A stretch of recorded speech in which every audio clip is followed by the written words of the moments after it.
Bienvenidos, bienvenidas a una nueva sesión, la segunda de la semana dedicada al tema de tutela de derechos fundamentales con los profesores Ferrá y Walter, que nos presentaron ya el día martes la primera sesión, ¿cierto? Van a continuar con el tema, ya dejaron anunciadas varias temáticas, digamos, para la discusión de hoy día. Un anuncio previo al inicio, recuerden que la próxima semana, en que interviene el profesor Luis Lizama, con temas relacionados con la terminación del contrato de trabajo, la clase que estaba fijada originalmente para el día martes a las 6:30, se anticipó y va a ser a las 6, el lunes a las 6:30, ¿no? Esa es el nuevo link para entrar a esa clase, está disponible ya en la plataforma, ¿bien? Así es que el día lunes a las 6:30 la primera clase de terminación de contrato de trabajo con el profesor Luis Lizama. Bien, entiendo que nuestros profesores invitados están ya listos y preparados, ya están, los conocen, así es que no tengo nada más que agregar. Los dejo entonces con los profesores Juan Carlos Ferrá y don Rodolfo Walter. Profesores. Gracias, Alberto. Buenas noches a todas y a todos. Hola, Juan Carlos, ¿cómo estás? Tal como lo hicimos el día de ayer, me corresponderá hacer una introducción de carácter general para luego ver alguna cuestión de detalle, que es la especialidad del profesor Ferrá. Ayer, en síntesis, señalamos qué justificaba la particularidad del proceso laboral, sus principios, y cuál era el aterrizaje, por así decirlo, procesal de los principios de derecho del trabajo tan difundidos por el uruguayo Pla Rodríguez. Y luego de pasar por el 425 llegamos al principio general de la igualdad por compensación, que luego definimos. Y dijimos que este principio de igualdad por compensación se materializaba en un conjunto de institutos que se incorporan al libro quinto después del trabajo que hizo la comisión destinada al estudio de la reforma laboral y previsional.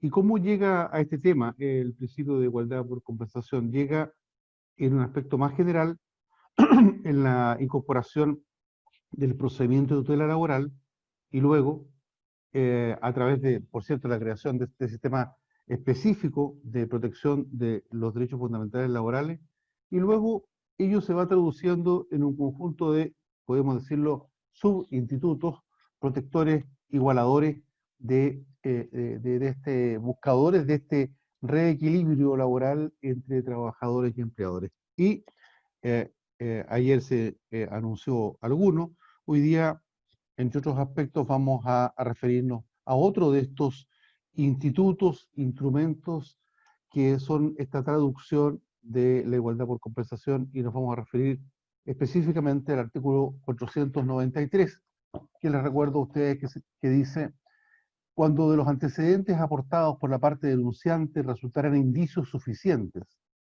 de que se ha producido la vulneración de derechos fundamentales, corresponderá al denunciado explicar los fundamentos de las medidas adoptadas y de su proporcionalidad. En la primera parte de este análisis que vamos a hacer a continuación, de esta conversación que tendremos, nos vamos a referir a los indicios, a lo que aquí se denominan indicios suficientes. Indicios suficientes.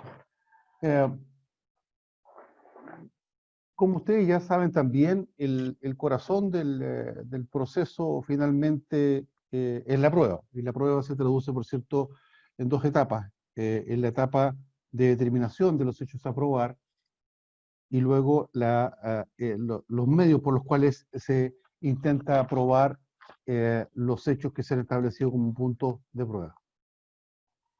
La regla general en Chile de la prueba es la que establece el Código Civil, que es el que cumple la prueba de las obligaciones o se extiende el que alega aquellas o estas.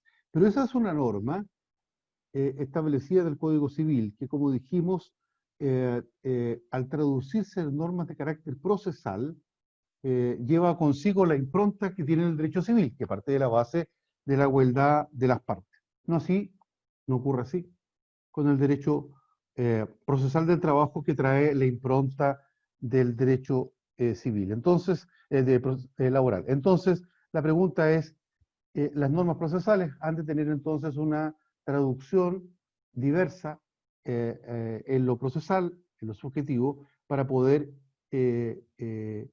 aligerar o modificar, alterar o disminuir las exigencias probatorias según sea el caso.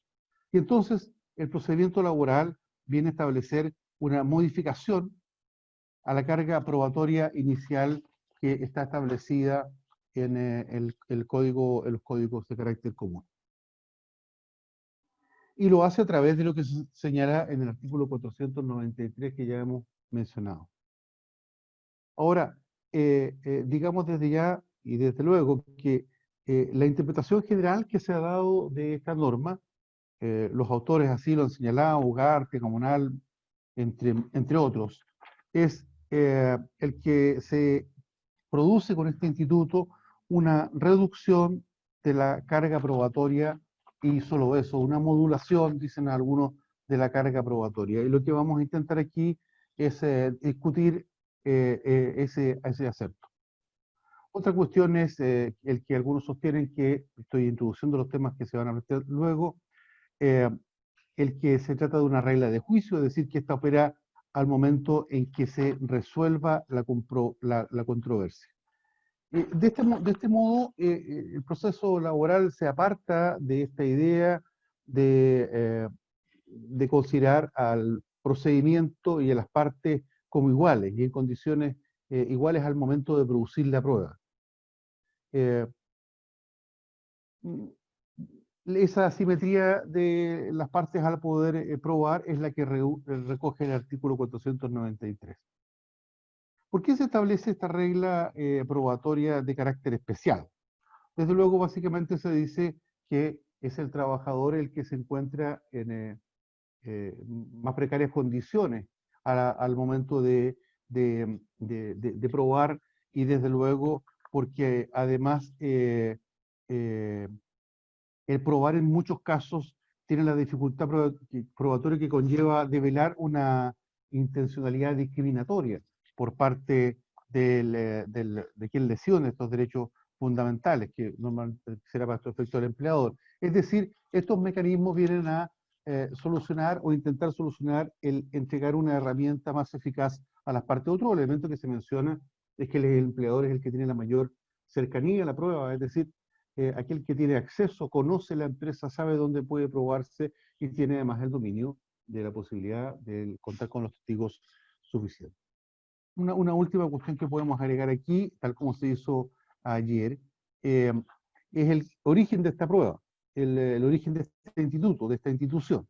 Y el origen de esta institución, al igual como se mencionó ayer, está en la Ley Procesal Laboral Española de 1990, que contiene al efecto una regla específica de distribución de la carga de la prueba en los supuestos en los que estén en juego los derechos fundamentales que a esa norma se refiere. En primer lugar, dicha ley establece ciertas medidas derivadas de la distinta resistencia económica de las partes para enfrentar el costo del proceso, lo que se expresa en el régimen jurídico de beneficios de gratuidad.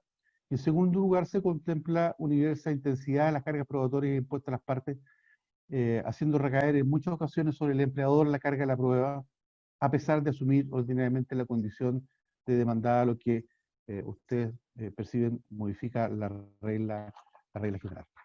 Luego hay otros aspectos a considerar.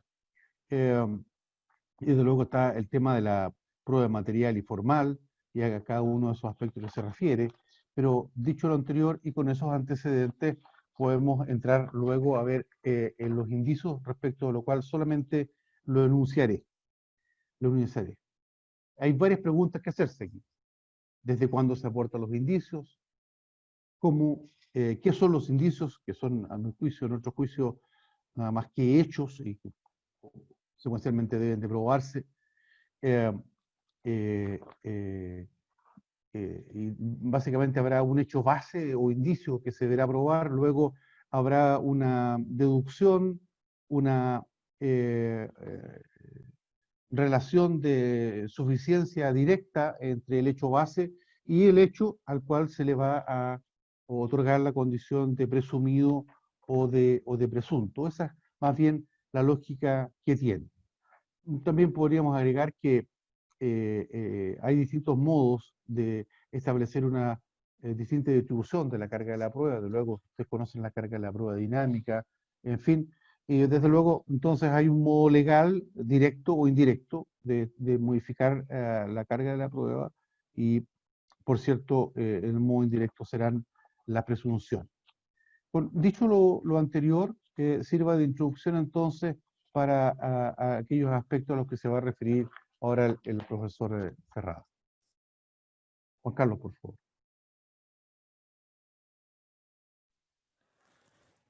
Bueno, bueno, buenas tardes primero que todo. Bueno, como lo anunciaba el profesor Walter, lo que vamos a ver en particular es el problema de la prueba en materia de tutela de derechos fundamentales. Hoy día ese es el objetivo.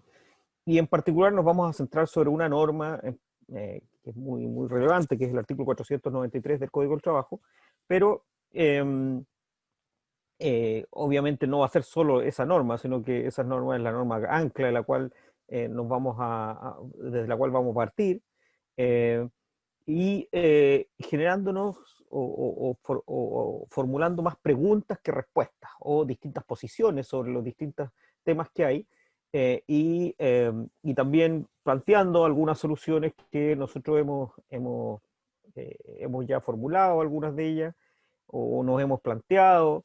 De hecho, con el profesor Vázquez estamos justamente escribiendo a propósito de ese punto. Por eso es que cuando le dije a Alberto, cuando me planteó la posibilidad de traer un tema específico, dije, bueno, este es un tema en el cual estamos reflexionando, estamos buscando respuestas, estamos estudiando, y estamos revisando la jurisprudencia de nuestros tribunales sobre esta materia, y por lo tanto sería una buena cosa de ponerlo en discusión, poner en discusión nuestros propios planteamientos teóricos, pero también poner en discusión lo que ha dicho la doctrina y la jurisprudencia chilena sobre el tema.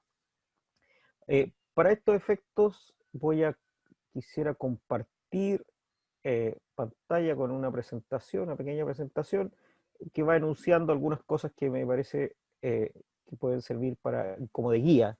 No es un PowerPoint que tenga mucha información, sino que más bien es una guía para llevar esta conversación. Como ya lo había señalado, y lo había señalado el profesor Walter también, la norma básica aquí, el 493 del Código Civil, ¿no? Perdón, del Código Civil, del Código del Trabajo, que dice que, obviamente, ustedes ya saben que cuando los antecedentes aportados por la parte denunciante resulten indicio suficiente que se ha producido la vulneración de derechos fundamentales, corresponderá al denunciado explicar los fundamentos de las medidas adoptadas y de su proporcionalidad. Bueno, esa regla que parece más o menos clara, porque uno la lee y más o menos uno podría decir que dice algo más o menos claro, bueno, surgen algunas dificultades que a mí me parece que es necesario, y vamos a ver que la doctrina y la jurisprudencia plantea esas dificultades no solo teóricas, que ya son relevantes sobre todo para nosotros que nos dedicamos a la academia, pero también dificultades prácticas que yo creo que son dificultades relevantes para los abogados y los jueces a la hora de resolver esta materia. Y entonces, la primera pregunta que uno se hace es, ¿qué implica esta regla? ¿Qué implica esta regla del artículo 493 tal cual está formulada? ¿Es una regla de juicio con impacto en el estándar probatorio final que va a resolver el juez? Esa es la posición, vamos a ver después qué es la posición de la mayoría de la doctrina en Chile, y de la jurisprudencia también, de alguna manera, digamos. No tan claramente, pero de alguna manera también lo plantea esos términos. Es una regla que supone una alteración de la carga probatoria, supone un desplazamiento de la carga de la probatoria desde el demandante o denunciante al demandado empleador, demandante trabajador, demandado empleador.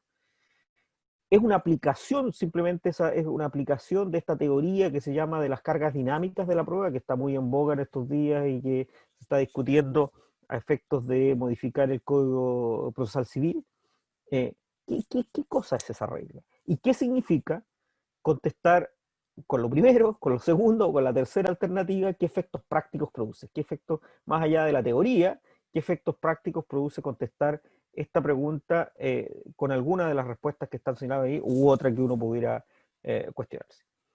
Pues bien, antes de contestarla, simplemente, bueno, el profesor Marte ya lo dijo, pero simplemente para enmarcar esto, o para tenerlo como siempre como referencia, ¿qué objetivo o finalidad tiene esta norma? Bueno, la finalidad es proteger al trabajador.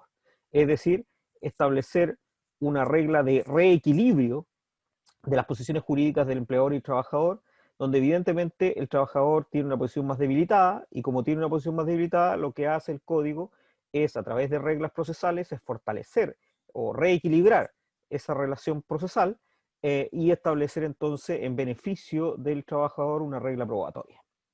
¿Ya? Esto se justifica, no, en primer lugar, por supuesto, como lo dijo el profesor Marte, la diferencia o desigualdad inicial que tienen las partes en esta relación laboral, pero también se justifica procesalmente en una realidad que es la dificultad de acceso probatorio que tiene finalmente el trabajador en muchas ocasiones para probar la vulneración de derechos fundamentales, y ya mirado desde una perspectiva de la doctrina más moderna, una facilidad de acceso de la prueba, en el sentido de decir, bueno, normalmente quien va a tener más acceso a la prueba va a ser el empleador, y por lo tanto sobre él debiera cargarse un mayor peso o responsabilidad sobre la prueba. Ahora, ¿qué elementos básicos plantea esta regla del artículo 493 y que precisamente generan esta dificultad o estas dificultades interpretativas? Primero, como ya sabemos, parte de la idea de que el denunciante o demandante va a acompañar antecedentes que generen indicios suficientes de vulneración de derechos fundamentales. O sea, se van a aportar antecedentes que generen indicios. Bueno, la pregunta obvia ahí es, bueno, ¿y qué son esos los indicios? ¿Qué contenido tienen esos indicios? ¿Y qué significa, una vez que se establecen los indicios, que el denunciado o demandado deba explicar los fundamentos de las medidas adoptadas y de su proporcionalidad? ¿Qué supone esa segunda parte? ¿Ya? Estos son los dos elementos que son claves en esta construcción de esta norma. Bueno, y esto da lugar a 4 preguntas que a mí me parece que son las fundamentales. Por supuesto que pueden haber alguna más, pero aquí me hago 4, nos hacemos 4 preguntas fundamentales. ¿Qué debe entenderse por indicio suficiente de vulneración de derechos fundamentales? ¿Cuándo debe aportar el denunciante esos antecedentes? ¿En qué momento probatorio debe aportar esos antecedentes? ¿Qué debe probar el denunciado o demandado, el empleador, frente a esos indicios suficientes, entendiendo que fueron aportados? ¿Y en qué momento se aplica o se aplica directamente, digamos, la carga probatoria que tiene el denunciado o demandado?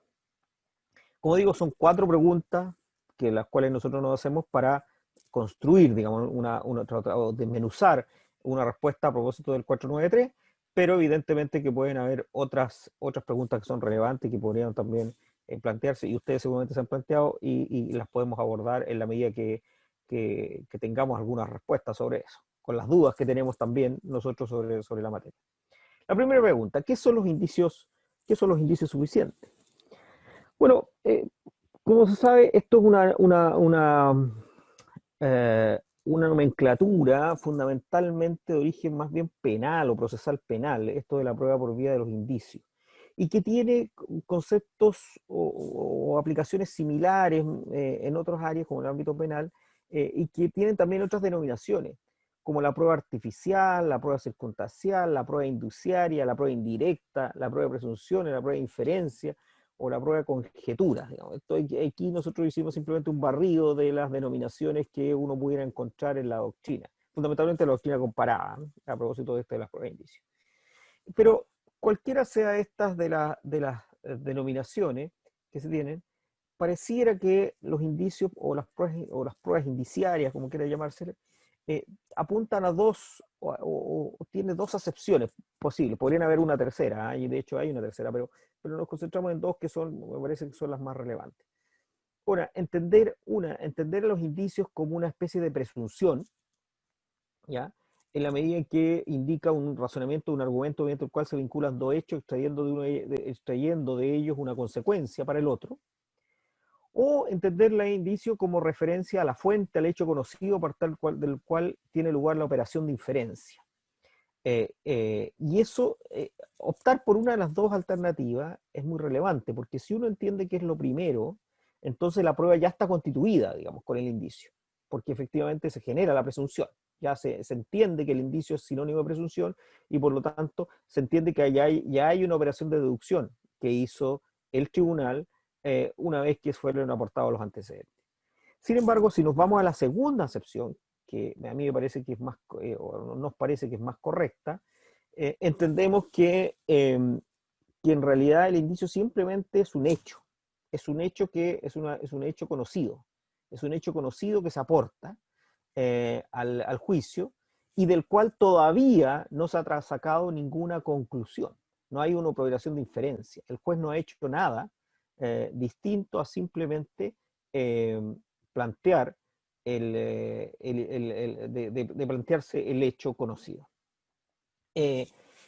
Ahora, porque, como digo, lo relevante de cualquiera de los dos acercamientos es entender qué es lo que hay una vez que el denunciante o demandado aportó ese antecedente. Si solo aportó un hecho, ¿ya? Un antecedente de hecho, entonces quiere decir que no ha operado ningún elemento posterior de razonamiento. En cambio, si entendemos que operó lo primero, entonces quiere decir que el juez ya sacó la conclusión e hizo la inferencia a partir del antecedente que le fue acompañado.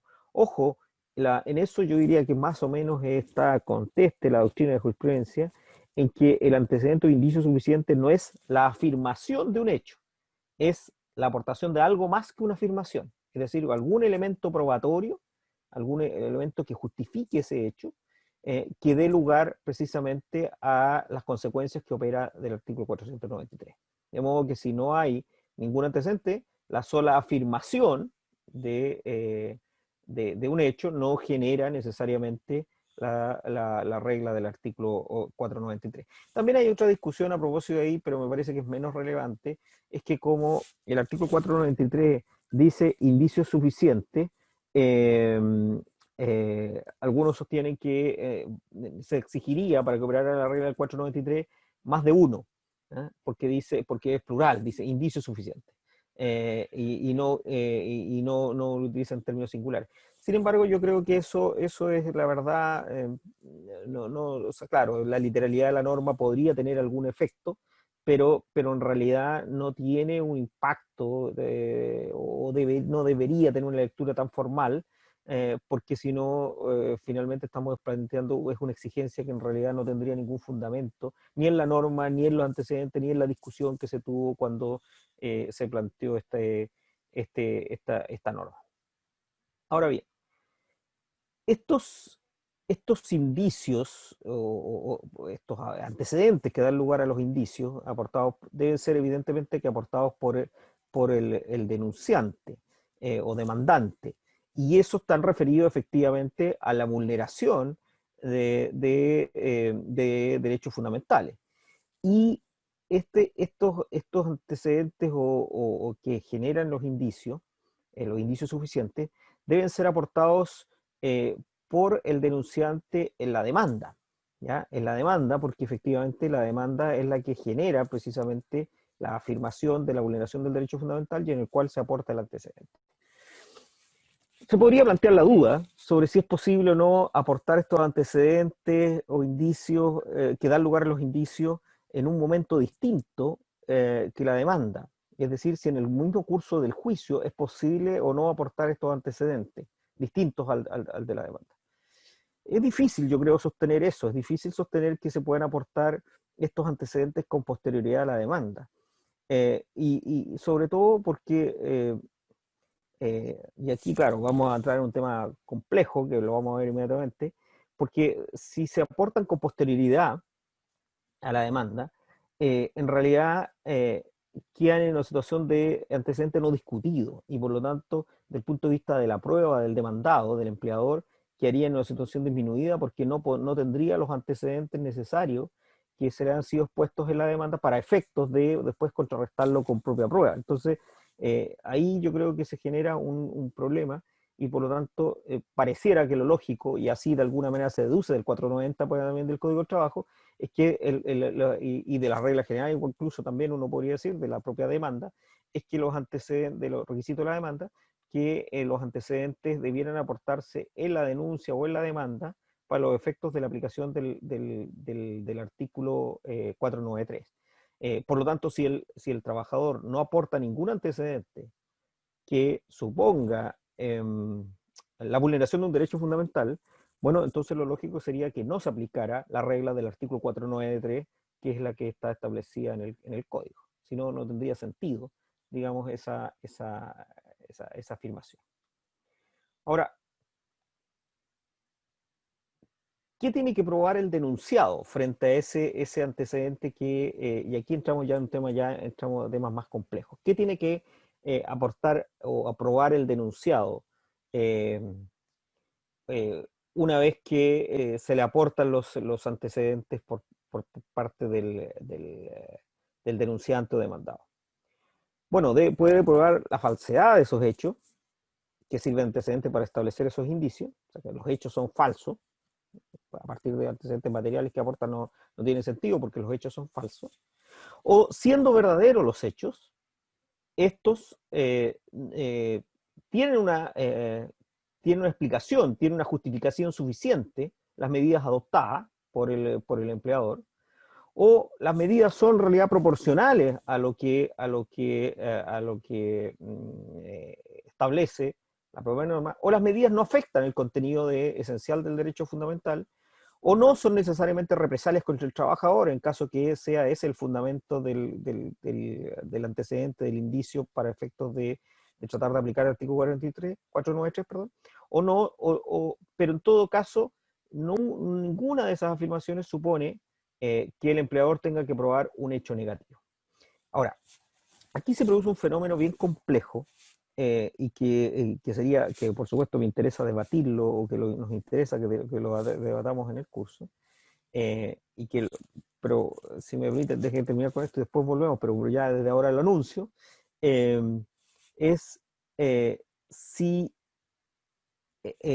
cómo esa aportación de antecedentes o que genere indicios suficientes impacta en la prueba. Es decir, cómo impacta en los hechos sustanciales pertinentes y controvertidos que fija el tribunal, que fija el juez, a la hora de enfrentar la audiencia de prueba. Porque efectivamente, si esos antecedentes suficientes son aportados por el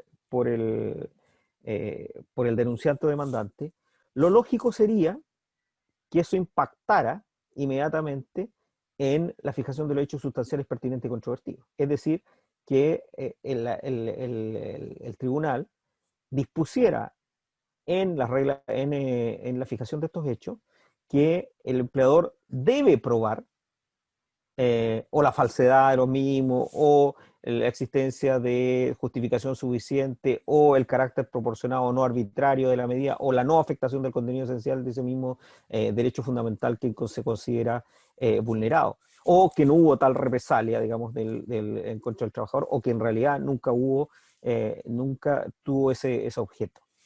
Por lo tanto, lo lógico sería que al estar aportado ese antecedente en la denuncia o demanda, bueno, eso debiera impactar directamente en la contestación, pero también debiera impactar en la fijación de los hechos sustanciales pertinentes y controvertidos. Y esto que estoy diciendo, que puede parecer una bastante obviedad, digamos, porque estoy diciendo, oiga, mire, si alguien afirma algo, bueno, y el otro tiene que probar esto que está proyectado en la pantalla, bueno, lo lógico es que esto esté recogido en la resolución que establece la prueba, digamos, o lo que se tiene que probar. Sin embargo, si uno mira, y esto aquí yo estoy un poco adelantando de lo que voy a decir después, pero de todas maneras ya lo podríamos adelantar.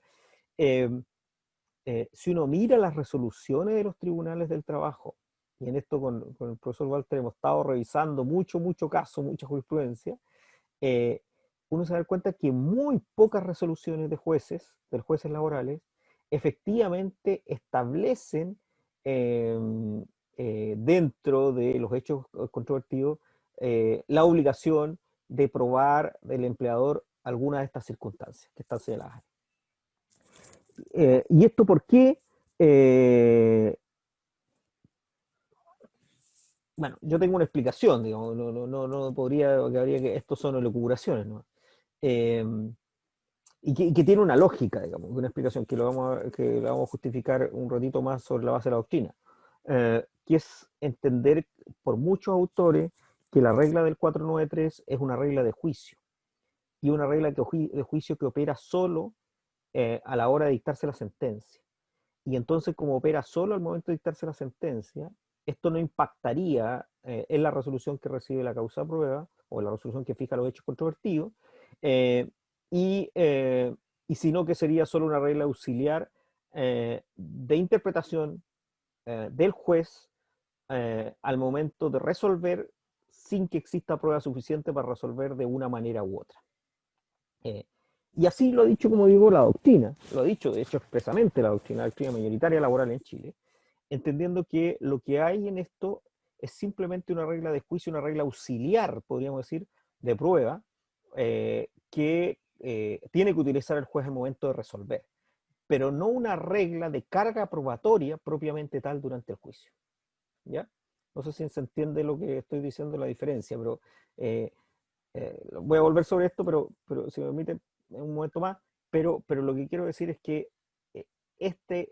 o sea, que esta denuncia o demanda y esta aportación de antecedentes y la contestación por parte del denunciado no genera necesariamente, o así lo menos lo ha planteado la doctrina mayoritaria y la práctica jurisprudencial va en el mismo sentido, no genera necesariamente hechos a probar o puntos a probar por los demandantes y por los demandados. ¿Ya? Ahora, después podemos revisar algunos ejemplos para que quede más claro. ¿Eso que implica? Bueno, implica una cosa bien compleja, porque lo que implica es que finalmente el demandado, frente a la afirmación de hechos o antecedentes que pudieran generar indicios, el empleador, por decirlo más claro, lo que va a tener que hacer normalmente es probar precisamente la falsedad de esos hechos o la justificación suficiente de las medidas o la no desproporción de las medidas o la no afectación del contenido esencial o todas ellas juntas,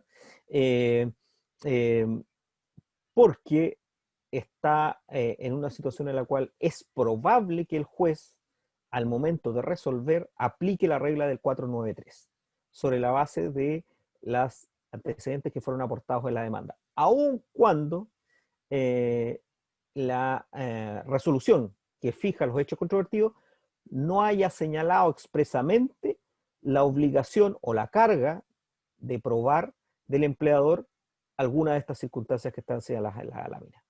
¿Ya? Y esto es un tema, Rodolfo, tú quieres hablar, pero está en silencio. No, si me permite, voy a dar lectura a algunos de los ejemplos a los que se ha referido respecto a la carga de la prueba en la resolución que fija los puntos de prueba. Entre los antecedentes recopilados uno podría mencionar los puntos de prueba enunciados de la siguiente manera. Dice, la efectividad de haberse vulnerado el derecho del trabajador a su indemnidad laboral, hechos y circunstancias.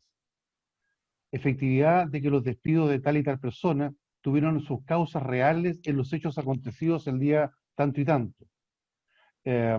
Hechos constitutivos del acto de discriminación que se señala, hechos que vulneran la psique de la demandante, efectividad de haber sufrido la denunciante las agresiones psíquicas descritas por la denunciada inspección del trabajo, en fin, hechos vulneratorios del artículo 19, número 1 y de la garantía de indemnidad, específicamente si el despido se produjo con represalia por una denuncia, existencia de actos lesivos de derechos fundamentales efectuados por la empresa denunciada en contra de la actora, efectividad de que la empresa demandada haya incurrido en prácticas antisindicales o desleales, efectividad de que el despido del demandante fue motivado por el hecho de mantener una relación sentimental con otra persona, efectividad de que el despido del demandante podría implicar un acto discriminatorio en su contra, hechos que sustentarían la calificación del acto. Es decir, a esos antecedentes se refiere el profesor Ferrada para decir que cuando se fijan los puntos de prueba,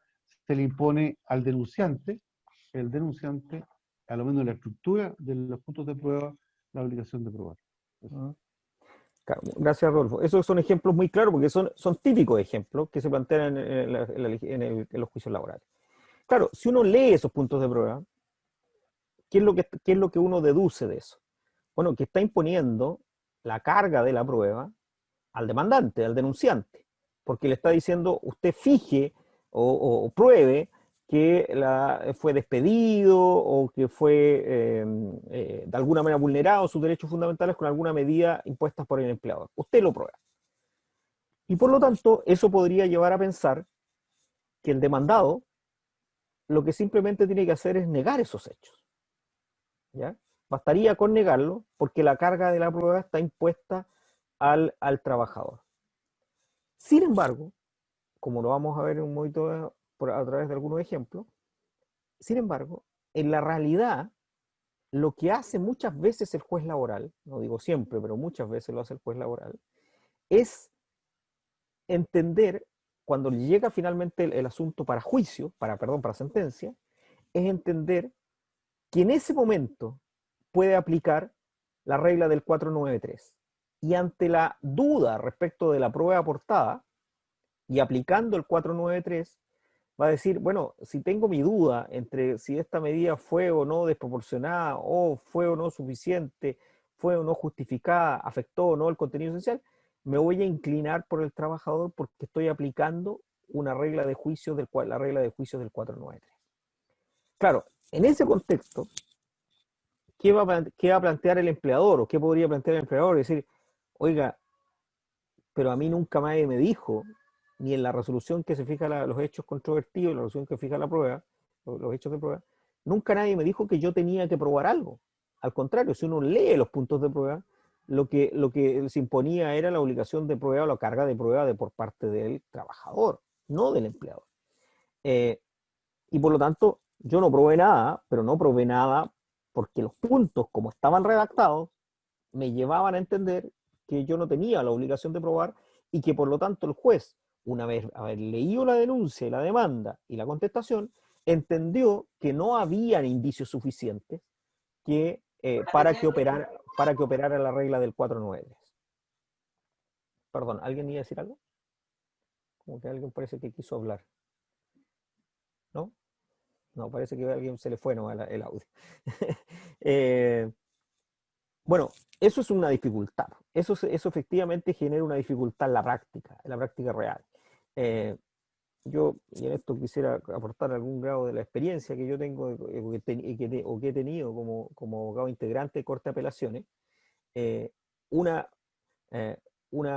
causal común o un motivo común de nulidad planteado por los empleadores era precisamente la infracción a las reglas de la prueba. Es decir, oiga, mire, a mí nadie me dijo que yo tenía que probar. Si uno mira los puntos de prueba, no establecían la obligación del empleador de probar, sino era de parte del trabajador el que tenía que probar. Y claro, y el argumento de la defensa, digamos, del trabajador era típico de decir, oiga, mire, el juez no tiene la obligación de decirle que usted tiene que probar la suficiencia de las medidas, o la proporcionalidad, o el contenido esencial, o la no afectación del contenido esencial, no tiene que decirle, porque el empleador tiene que saber que está la regla del 493. Y por lo tanto, el juez, con esa regla del 493, en la sentencia, le puede aplicar esa regla y por lo tanto, sobre la base de la duda, aplica los indicios que están establecidos en la propia demanda. Bueno, esto es una complicación, es evidentemente una complicación porque ahí genera un problema, porque no hay claridad en la propia concepción de la regla y en la aplicación de la regla, cómo debe entenderse esa regla o cuándo opera esa regla para efectos de de las cargas probatorias, principalmente en el juicio. Ahora, si uno incluso le quisiera meter más pelo a la sopa, digamos, o quisiera complicarle más la existencia, uno diría, mire, y hay casos en que incluso esta regla probatoria del 493 no solo no se aplica en esos términos, como lo ha entendido la mayoría de la doctrina o la jurisprudencia, sino que incluso se puede operar de la manera exactamente contraria, es decir, imponiéndole al trabajador una carga probatoria adicional. Y me dice, ¿cómo eso? ¿Cómo si la 493 es en beneficio del trabajador? ¿Cómo vamos a terminar en lo contrario? Y entonces, por ejemplo, se han dado casos y se han dado circunstancias en las cuales efectivamente yo le mandé, de hecho, algunas de las sentencias de eso, en que precisamente la prueba de la regla del 493 se da vuelta estrictamente en los casos de acoso sexual. ¿Ya? En los casos de acoso sexual se genera la alteración total de la regla. ¿Y por qué? Bueno, ahí hay una sentencia de la Corte Suprema, precisamente, del 2010, o sea, erró el 2018, pero en realidad es una sentencia del 2019, y se dice, mire, fíjense lo relevante, dice, mire, es que si bien el actor, dice, en el ámbito del procedimiento de derechos fundamentales, solo le corresponde aportar indicios suficientes de la vulneración sufrida, y al denunciado explicar los fundamentos y proporcionalidad de su actuar, milita a favor de este último, es decir, del empleador, la presunción legal que recubre el informe de la inspección del trabajo que constató el acoso sexual, el cual, conforme se examina la prueba rendida, no pudo ser enervado por el demandante, por lo cual se deben dar por acreditados los supuestos estructurados de la carta de despido que se fundó en el informe referido. Es decir, en los casos de acoso sexual, en que se da lugar al procedimiento que está establecido en los artículos 211 y siguientes del 211, letras A y E, a la letra E, del Código del Trabajo, lo que se produce es que producto de esa denuncia de acoso sexual y el desarrollo del procedimiento de fiscalización que está establecida en esa norma, la regla del 493 no solo no se aplica, sino que se produce una regla totalmente distinta. Lo que ocurre ahí es que opera una presunción en contra del trabajador a partir del dictamen. ¿Y por qué opera esa presunción? ¿Por qué se da vuelta la regla en esos casos? Bueno, se dice, mire, ahí se da vuelta la regla, primero porque la inspección del trabajo, porque esta denuncia tuvo una investigación. En segundo lugar, porque esto terminó con un informe de la inspección del trabajo que así lo estableció. Y en tercer lugar, y que me parece que es el argumento más relevante, digamos, desde el punto de vista jurídico, es porque el acta que levanta el inspector del trabajo es un acta levantada por un ministro de fe. Y ese acta del ministro de fe configura una presunción que opera entonces en contra del trabajador. Y entonces el trabajador que acosó sexualmente a otro y producto de eso fue despedido, ¿ya? El acosador fue despedido, bueno, si quiere demandar por despido, por tutela de derechos fundamentales, va a tener que remontar la presunción en contra que supone el informe de la inspección del trabajo. Y por lo tanto, no solo no se va a ver beneficiado de la regla del 93, sino que al contrario, va a tener que remar contra una presunción establecida por el acta del ministro de fe. Claro, uno podría decir, sí, ese es un caso excepcional, ese es un caso que no es muy común dentro del ordenamiento jurídico laboral. Claro, pero ahí uno también se da cuenta que con estos casos, por ejemplo, con este caso que está planteado como ejemplo, lo que uno se da cuenta es que esta regla del 493 no es una regla tan absoluta y que opera siempre, digamos, en favor del trabajador, sino que puede incluso alterarse, cambiarse, sobre la base de otras normas que pudieran estar dentro también del ordenamiento laboral. No sé, Rodolfo, si quería decir algo, pensé que quería decir algo. No, solo agregar en este punto que parece complejo el que se le dé este carácter al informe de la inspección de trabajo, porque no hay que olvidar que entre los sujetos activos en la denuncia de vulneración de derechos fundamentales está precisamente la inspección del trabajo. La norma dice algo así que cuando en uso de sus atribuciones o tome conocimiento de la vulneración de un derecho, deberá hacer previamente un instructivo, si al efecto, una investigación. Esa investigación va a dar un resultado y con ese resultado, si positivo, podrá hacer una denuncia. De manera que parece muy complejo generalizar eso. Hay un caso generalizar el darle ese valor por parte de los tribunales. No se olvide usted, uno de los casos más complejos, ya muy antiguo, en que la Inspección del Trabajo es la que hace la denuncia de vulneración de derechos fundamentales, y en el que se aplican también los indicios del denominado caso de la musulmana. No se acordarán del caso de esta trabajadora que abrazó esa religión y que fue brutalmente discriminada en una empresa, en un call center en Santiago. Bueno, esa acción tiene varias características. Una es de las pocas que establece finalmente un daño moral al trabajador estando en actividad, aun cuando es un monto muy menor. En segundo lugar, porque obliga a ciertas acciones típicamente no patrimoniales, como por ejemplo que los administradores de la empresa hagan cursos para saber cómo se deben respetar los derechos fundamentales de los trabajadores, en fin, obliga la petición de disculpas, etcétera. Es en ese caso el tribunal no resolvió sobre la base de darle la condición de ministro de fe al Ministerio del Trabajo, sino que aplicó claramente reglas de ponderación para arribar al mismo resultado. Eso, Juan Carlos, quería decir yo. Ya.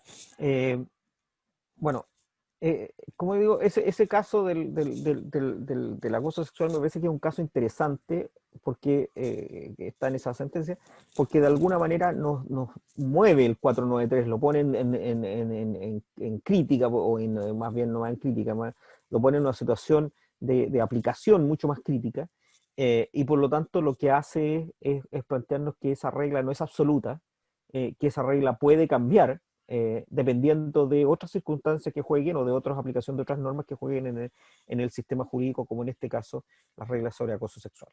Profesor, Ahora, sí, diga. pregunta, ¿y esto cómo se podrá aplicar ahora que la tutela en el fondo se hace extensiva a los funcionarios públicos, considerando que la inspección del trabajo no tiene injerencia ahí? Bueno, ahí en realidad eso es uno de los problemas cuando se hacen estas aplicaciones automáticas que plantea nuestro legislador de un ámbito a otro. Yo diría que claro, que ahí no tendría ningún sentido, no podría aplicarse. Mire, pero una pregunta interesante, ahora que lo dice, yo digo, no podría aplicarse, pero alguien podría plantear, Mario, no, pero podría plantear, mire, entonces ¿cómo? los Perdón. sumarios tampoco los hace en el fondo un ministro de fe, hay potestad disciplinaria, ¿no? Claro, no, ahí claro, hay pura potestad disciplinaria. Pero fíjese qué interesante lo que acaba de decir, porque, bueno, yo creo que se podrían generar, mire, dos discusiones bien relevantes, o más incluso, pero hay dos que las primeras que se me ocurren a mí. Una es que recuerden que hay una gran discusión, y que va a seguir probablemente en los tribunales, de la aplicación supletoria del Código del Trabajo a los funcionarios públicos. Y que ha habido una discusión, ustedes saben, bueno, no solo respecto a la tutela laboral, que ahí ya estaría zanjada por este proyecto de ley que probablemente, que próximamente va a entrar a regir, sino además respecto de la aplicación del Código del Trabajo respecto de personas que están a contrata y que están a honorario. Al menos alguna de las normas, digamos. Y claro, uno podría decir, oiga, ¿y por qué no podría plantearse la aplicación de estas reglas del 211 también como reglas supletorias respecto de los funcionarios públicos? Bueno, uno diría, yo diría en principio decirle, mire, no, pues cómo se va a aplicar supletoriamente la Dirección del Trabajo, su ámbito de competencia es las relaciones laborales privadas, y por lo tanto no tendría sentido que la Dirección del Trabajo pudiera en estos casos hacer un informe a propósito de acoso sexual. Y yo diría que eso sería incluso concordante con lo que ha sido la jurisprudencia actual, que es entender que la Dirección del Trabajo no tiene competencia para entrar en el ámbito de las relaciones jurídicas públicas, podríamos decir. De hecho, hay un dictamen de la Contraloría sobre eso que ha dicho que la Dirección del Trabajo no puede extender su su ámbito de fiscalización, el ámbito de los funcionarios públicos, incluso respecto de aquellos funcionarios que se le aplica el Código del Trabajo como estatuto, entre comillas, estatuto administrativo especial. Aún en esos casos se ha privilegiado la fiscalización de la Contraloría y no de la Inspección del Trabajo, con algunas limitaciones, con algunas aplicaciones en algunos casos muy, muy puntuales. Pero claro, uno podría plantearse que este caso podría ser un caso en que podría tener competencia efectivamente la Dirección de Trabajo. O sea, podría discutirse. Yo tengo mis dudas. Yo diría que no, pero tendría mis dudas. ¿eh? Tendría mis dudas después de lo que ha dicho la doctrina y la jurisprudencia. Ese es un primer problema. Pero habría un segundo problema que yo creo que también uno podría plantearse, es si es posible a través de otros mecanismos, no solo de la Dirección del Trabajo, establecerse o de alguna manera investigarse ciertos hechos de acoso sexual y el resultado de esa investigación tener un impacto en la aplicación de la regla probatoria del 493. Por ejemplo, como usted bien señalaba, y me parece muy certero, pues voy a dejar de compartir un momento porque si no, no los veo aquí. Como decirte muy bien, muy certeramente, ¿qué pasa si a través de un sumario administrativo, por ejemplo, se establece el acoso sexual? Y ese sumario está afinado.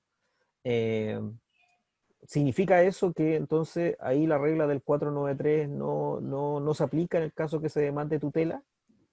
Ahora que va a ser claramente una posibilidad, digamos, de demandar la tutela. Es difícil, ¿eh? Yo diría que no parece que eso fuera. Y si el sumario o la investigación a través del cual se establece este acoso sexual no lo hace el propio servicio, sino lo hace la Contraloría directamente, que también está esa posibilidad, porque la Contraloría también puede hacerlo o a través de la auditoría o a través del sumario, de los propios sumarios que hace la propia Contraloría. ¿No generaría el mismo efecto? ¿No supondría eso un antecedente que cambia la presunción y por lo tanto no se podría beneficiar del indicio del artículo 493 ese trabajador que es despedido producto precisamente de esa conducta? Mire, no lo sé. Es interesante la pregunta, pero yo no sé si alguien quiere opinar a ver si se le ocurre algo que encuentro que es interesante esa pregunta. ¿Profesor? Sí. ¿Profesor Ferrá, por acá? Sí. Sí. Diga. O sea, bueno, interesante también la pregunta que hace la colega y compañera de este diplomado. Una situación que es bastante puntual es el estatuto de los profesionales de la educación, ley 19.070, que tiene como norma supletoria el Código del Trabajo. Efectivamente. O sea que ahí no habría mucha discusión sobre si se podría o no se podría, digamos. O sea, usted diría que en esos casos en que está la supletoría del Código del Trabajo no habría ninguna duda que yo podría aplicar el 211 y por lo tanto dar vuelta a la presunción. Yo creo que sí. Es más, hoy día muchas demandas del profesorado, generalmente, que son parte de los profesionales de educación, están siendo llevadas en la justicia laboral ordinaria, digamos. Desde la famosa deuda docente, que existe del cambio de la legislación de previsional en el año 80 a la AFP, y además también en los casos hoy día de la aplicación del incentivo al retiro, respecto al cumplimiento de los requisitos del incentivo al retiro. Entonces, yo creo que no hay discusión. O este tema que se discutió no sé si ahora se zanjó definitivamente, este tema de las gratificaciones a propósito de esta ley que establecía esta gratificación en caso de dineros que quedaban de los traspasos, ya no me acuerdo del exceso de subvención, sí. No me acuerdo cómo se llama eso. Y está el tema también del reconocimiento de la capacitación, de los postítulos, que también ha sido cuestionado sobre ese tema, que hay corporaciones, municipios que han rechazado la acreditación de esa capacitación o postítulo y que han ido a la justicia ordinaria a reclamar, digamos, el tema, porque la ley señala que debe ser no me recuerdo el artículo, digamos, de manera textual, es muy difícil, pero que debe ser en el orden o en el orden de ideas del desempeño de la función que cumple ese profesor. Si el profesor es de arte, obviamente no podría ser no podría reconocer que como una capacitación en, no sé, pues en matemática aplicada, por decirlo de alguna manera. Entonces yo creo que ahí no hay como duda. Después está el estatuto de los profesionales de la salud, que ahí sería complejo porque hoy sigue siendo la norma supletoria del estatuto de los funcionarios municipales. Y los funcionarios municipales sigue siendo supletoria del estatuto administrativo de la general. Administración del Estado. Entonces ahí no hay mucho que hacer. También podría ser el caso del asistente de la educación, que si bien es cierto tiene una normativa bastante exigua, sí se le aplica supletoriamente también el código del trabajo. Es más, muchos asistentes de la educación que son profesionales están contratados en virtud del código del trabajo, no es tanto desempeñar funciones en el ámbito público. Para complementar un poco lo que decía la profesora, la colega. Pero tengo una duda respecto a este artículo 493. Si yo entiendo, profesor Ferrara, que usted habla solamente en torno a la tutela de derechos fundamentales, pero no podríamos aplicarlo, por ejemplo, en el caso de un despido injustificado, porque en definitiva está dentro del título de los recursos, o habla dentro de los recursos, y que es un tema que a mí me da mucha vuelta, este tema de la necesidad de la empresa, y que se va a ver una vez concluido el estado de excepción constitucional con un aumento de causa en el ámbito laboral. ¿Por qué? Porque como se suspendió el plazo para reclamar, digamos, el tema del despido injustificado, de los que fueron despedidos por necesidad de la empresa y tal razón, obviamente, uno podría decir mala fe o darle vuelta a la norma respecto de algunos empleadores, principalmente en el área privada, y si dentro de este mismo plazo del estado de excepción constitucional de catástrofe, por ejemplo, reemplazan a ese trabajador digamos, con otro nombre, o cumpliendo la misma función, entonces a lo mejor también podría haber ahí un indicio, porque claro, porque uno podría decir tal persona con tal nombre, tal carnet de identidad está cumpliendo las mismas funciones, pero hay que probar que ese trabajador no está cumpliendo las mismas funciones, hablando respecto del empleador, digamos. Y que estamos hablando de un despido injustificado, no una tutela de un derecho laboral, digamos, o esencial. Eso. Sí. Sería ahora, aplicable aquí, digamos, bajo esa causal necesidad de la empresa. Sí. O sea, yo entiendo, y aquí el profesor Walter, que sabe desde luego muchísimo más derecho laboral que yo entiendo que esta regla del 493 queda solo circunscrita al ámbito de la tutela de derechos fundamentales, y por lo tanto no se aplicaría en el ámbito de los despidos, digamos, no vulneratorios de derechos fundamentales. Ahora, ¿cómo el procedimiento de tutela laboral permite que se tramiten conjuntamente, o subsidiariamente más bien, acciones de despido injustificado? Claro, la situación es un poco compleja porque finalmente va a ser en el mismo juicio que vamos a jugar, vamos a tener que resolver todo y aplicando reglas procesales distintas. Y eso yo no sé muy bien cómo se logra, digamos, cómo se logra la ecuación. Claro, uno diría, bueno, respecto al despido injustificado no podemos aplicar el tema de los indicios porque eso está previsto específicamente para la tutela de derechos fundamentales, el 493 es el sentido que tiene, digamos.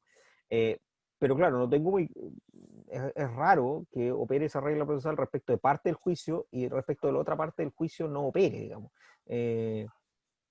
No sé, Rodolfo. Muy interesante su planteamiento. Muy interesante. Mire, como algunos ya hemos intervenido en este tema desde su inicio, desde el foro para la reforma laboral y previsional, quiero decirle que el sistema como está hoy día operando no es como originalmente se diseñó. Este es un típico híbrido, en mi opinión, resultante de una negociación política y en algunos casos de última hora, como el caso monitorio. Lo que está en el mensaje del proyecto de ley y lo que está en la fase para la reforma laboral y previsional, tal como lo dijimos, perdón, es la tutela de los derechos de los fundamentales de los trabajadores mientras él está en actividad. Solamente en ese caso. Luego se dijo, bueno, pero puede producirse también esta vulneración con ocasión del despido. Y ahí se produjo una segunda discusión. Se dijo, bueno, pero, a ver, van a ser dos juicios aparte. Primero, un juicio especial por vulneración de derechos fundamentales, y luego, si lo pierde, podrá ir por vulneración de derechos fundamentales con aplicación de despido con otras normas. Bueno, llegaron a una típica solución chilena, poner uno subsidio del otro, que son dos juicios distintos, que son para dos esferas distintas. Y fíjese, en mi opinión, lo que ha ocurrido en esto, pero Juan Carlos, que fue abogado integrante de tantos años, podrá decirlo. Mire, los casos de vulneración de derechos fundamentales, cuando el trabajador está activo, son muy escasos, son muy pocos, en relación a aquellos casos en que el trabajador demanda vulneración de derechos fundamentales con ocasión del despido. Lo que han hecho los abogados es transformar cualquier despido en vulneración. Y entonces, al reunir esas dos cuestiones, intentan que algunos institutos que le son ajenos a la protección de los derechos fundamentales se traspasen, o sea, que son propios, se le traspasen a un procedimiento distinto. Hoy día cualquier abogado le dirá, mire, esto le ha producido una lesión a su integridad física y psíquica, y entonces demandemos lesión de derechos fundamentales y luego un subsidio con ocasión de despido, con exactamente los mismos hechos, pero con reglas distintas. Originalmente les recuerdo yo que esta norma establecía el que había que demandar una cosa primero y después se tenía que demandar la otra, pero había que emplear un plazo. Y por economía procesal los reunieron. Pero en realidad es un híbrido no deseado. En todo caso, las normas que estamos viendo son aplicables solo a la tutela de los trabajadores activos. Toda la explicación que intentamos dar ayer se refirió a eso. No tocó prácticamente a los trabajadores despedidos con lesión de derechos fundamentales, aun cuando ha sido otro de por eso usado. Juan Carlos. O sea, Perdón, sí, profesor, no sé si van a seguir en el mismo tema, pero hay una pregunta en el chat, si es que lo pueden ver, ya, de Alex Ayala, también podría él mismo explicarla, si les ya, parece. sí, sí. Sí, mi duda va con respecto a tutela de derechos fundamentales de trabajador durante la relación laboral. Si en concreto denuncia esta tutela, denuncia al empleador, el empleador contesta dentro de la misma denuncia que no ocurrieron los hechos que son constitutivos de eventualmente tutela, más no niega la vulneración ni nada parecido, simplemente indica que los hechos no son constitutivos, que los hechos no ocurrieron, disculpen. Y arreglón seguido, en la audiencia preparatoria, mediante la prueba, bastando la prueba documental y considerando que el día de hoy, debido a la contingencia, la prueba documental se acompaña básicamente de forma electrónica y es visible para ambas partes, se puede acreditar estos hechos, se puede acreditar que ocurrieron. Se puede solicitar, en conformidad al artículo 492, que el cese de las medidas que producen la vulneración.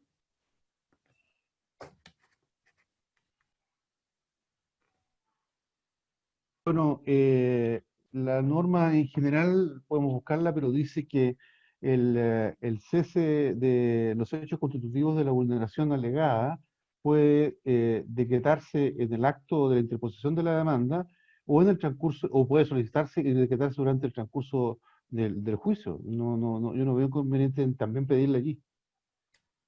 Pero mi pregunta en concreto es porque, dado la contingencia,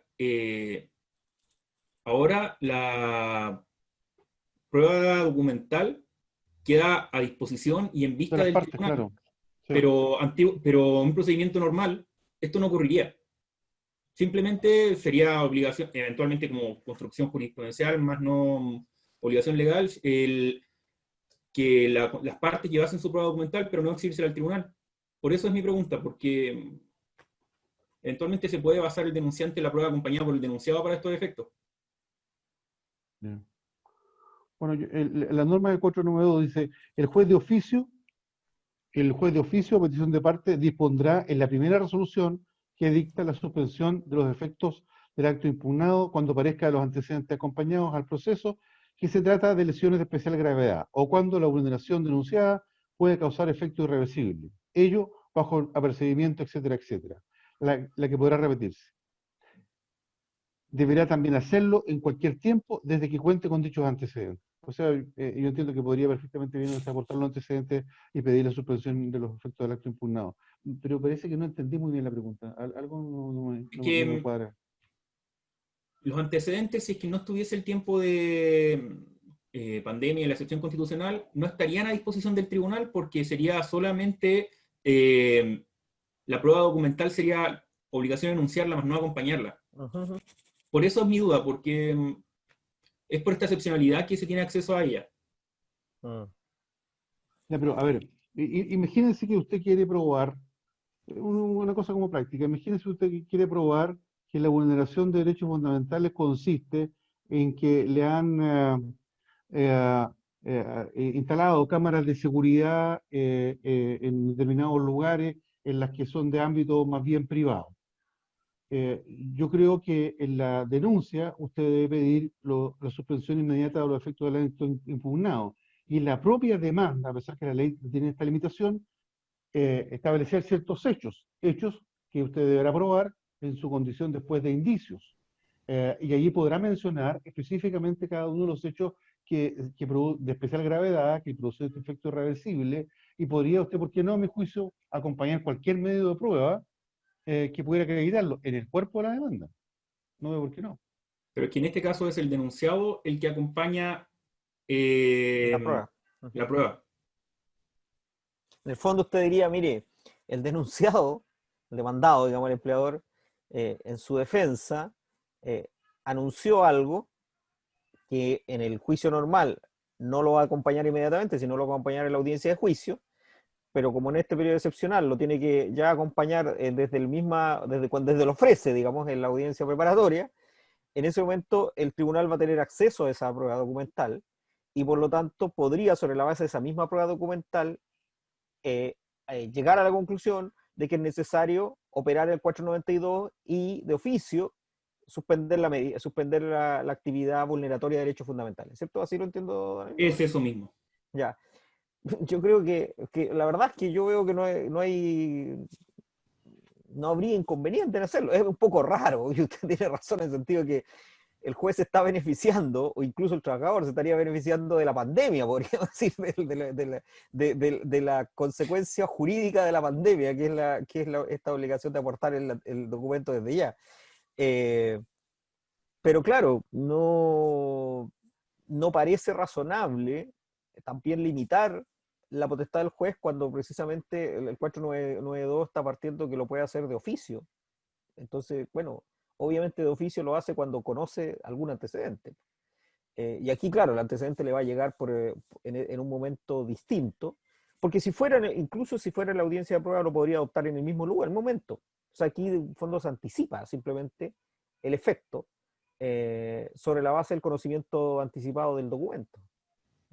Pero no veo que eso sea un inconveniente desde el punto de vista jurídico. Es una cosa extraña, usted tiene toda razón. Porque, tengo una audiencia el lunes sobre eso, y por eso lo consulté, y sé que era raro, pero gracias al empleador tengo como las liquidaciones de sueldo en que acreditan que desde que presentó por una especie de beneficio, la trabajadora podía solicitar el adelanto de su licencia. El empleador acompañó las liquidaciones de sueldo en donde indica que efectivamente no le ha pagado el sueldo durante muchos meses y yo no las tenía. Entonces, gracias a eso puedo acreditar todas mis pretensiones y fue como... Usted quiere que se aplique el 492, digamos. Ahora, sí, como gracias empleador por acompañarme en las liquidaciones que acrediten que efectivamente no le pagó la remuneración, aun cuando tenía este beneficio por convenio y... si no hubiese sido por usted y si no hubiese sido por esta pandemia, la verdad es que esto hubiese llegado a la audiencia de juicio. Claro, lo que pasa es que además, sí, lo que pasa es que en ese caso es una medida, yo entiendo que el 492 hay que entenderlo como una especie de medida cautelar, de medida cautelar positiva, digamos, una tutela cautelar positiva, y anticipativa, podríamos decir incluso, bueno, pero que está en beneficio del trabajador. Yo no veo inconveniente en que se pueda plantear en un periodo distinto cuando el propio 492 no plantea un momento determinado en lo cual se puede declarar. Es solo cuando el juez tenga el antecedente suficiente como para poder tomar la decisión, ¿no? Perfecto. Yo no veo inconveniente. Y además, disculpa, y además que es imperativa la norma. Dice, deberá hacerlo en cualquier tiempo, ¿ya? Desde que cuente con los antecedentes. Así que yo creo que no pierdes nada con jugártela el lunes. Vamos a probar qué sale. Y está en perentorio, Marcos, que dice, contra estas resoluciones no procederá recurso alguno. Claro, yo creo que eso es, claro, pero eso es una regulación procesal, Discutible. mira, y no tan normal. A propósito, estaba pensando, claro, la gran mayoría de las medidas cautelares son apelables, efectivamente, esto es una regla excepcional. Bueno, pero probablemente esto también en el contexto, aquí estoy aventurando, ¿no? Porque no lo sé, en el contexto de que el procedimiento laboral no hay prácticamente resoluciones apelables, porque la única recurso es la nulidad. Entonces finalmente probablemente con esta idea de que todo se tramite ante juez laboral y poco vaya a la corte, probablemente esto también inspiró, pero no lo sé, esto quizás el profesor Walter sabe, que estuvo más metido en la historia, quizás por eso también se estableció la inapelabilidad de la resolución, no lo sé. ¿Se sabe algo de eso, profesor Walter? Seguramente porque a alguien se le ocurrió ponerle así, no, y no creo que haya un... No hay una reflexión teórica mayor, ¿no? No creo. ¿Cómo hacer eso? Yo me niego a pensar eso. No, es que debiera ser revisable, porque la suspensión de un acto impugnado. Ahora, la verdad que si analizan la jurisprudencia no son tantos los casos tampoco en que esto se da, ¿eh? Si no es estándar ordinario de ocurrencia. Si ustedes revisan los ingresos, se dan cuenta que la mayoría son despidos con vulneración de derechos fundamentales. La mayoría. Claro. Sí, y no tengo la impresión tampoco, bueno, en general, de que los jueces apliquen medidas cautelares, digamos, en estos casos, y puedan restituir. Alguien me lo había preguntado a propósito precisamente, mira, y esto también se va a plantear, o sea, a propósito de los temas precisamente de los funcionarios públicos.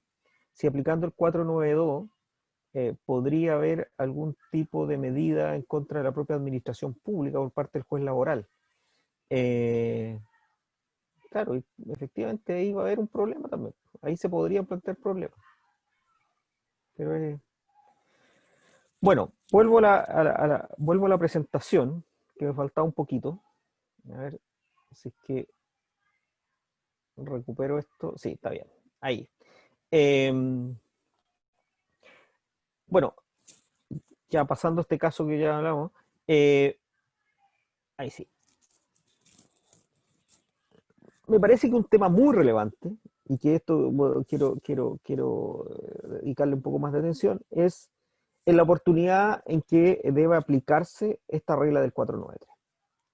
Como yo les decía, la interpretación general, la doctrina ha planteado de una manera casi unánime, probablemente con la discrepancia que todavía no hemos publicado nosotros con el profesor Walter, pero que la hemos conversado muchas veces, es que el 493 es una regla de juicio. Y por lo tanto, como regla de juicio, y así lo dice expresamente la doctrina, una regla de juicio, como regla de juicio que está destinada al juez, es una regla que aplica en la sentencia. Y como la aplica recién en la sentencia, no tiene ninguna obligación de utilizar el 493 antes de la sentencia, ¿ya? Y por lo tanto, en la fijación de los puntos o hechos a aprobar, no tiene por qué aplicar el 493 y por lo tanto no tiene por qué establecer cargas probatorias a partir del 493. Bueno, esto es un tema, y esto para nosotros es un tema que hemos discutido largamente, un tema muy complejo. ¿Y por qué? Porque si nosotros entendemos entonces esto así, que es como lo entiende, como digo, la mayoría de la doctrina y la jurisprudencia, el único momento en que el 493 entra en escena es cuando el juez falla, es cuando el juez resuelve el caso de tutela laboral. Y solo aplicaría el 493 cuando no hay prueba que le permita resolver de una manera con la prueba rendida. Y por lo tanto el 493 aplicaría como una regla subsidiaria, podríamos decir, como una regla subsidiaria en caso de falta de prueba. Es decir, la explicación que nos da la doctrina, como digo, más tradicional y con apoyo en la jurisprudencia, es que el 493 no hay que tomarlo en cuenta desde el principio, sino que solamente se toma en cuenta cuando el juez va a resolver el asunto y de decir, bueno, en caso de falta de prueba, yo aplicando el 493, entonces le creo más al trabajador que al empleador, porque el trabajador invocó antecedentes o indicios que hacen prever que hubo, o hacen pensar que hubo una vulneración de derecho fundamental, y el empleador no explicó las medidas, la justificación de las medidas adoptadas, o la proporcionalidad de las medidas adoptadas, y que generan la vulneración de derechos del fundamental.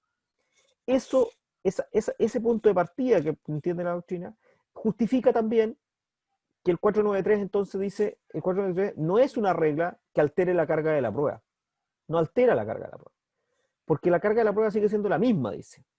Lo que único, es decir, el trabajador también tiene que probar y el empleador también podría tener que probar, pero el trabajador tiene que probar, no hay una alteración de la regla de la prueba. Lo que hay, dice, y eso lo dice mucha jurisprudencia, hay un debilitamiento, un aligeramiento, una reducción de la prueba para el denunciante. Es decir, lo único que hay el 493 lo que está diciendo es que, oiga, usted no tiene que probar íntegramente, plenamente la vulneración de derecho fundamental. Usted basta que nos pruebe los indicios. Si usted no acredita los indicios, entonces, en ese momento, usted está en una situación de ventaja que finalmente le va a permitir obtener una sentencia favorable en la tutela en la sentencia que se dicta en la tutela de derechos fundamentales. Y para eso hay abundantísima jurisprudencia, como digo, que va con esa lógica.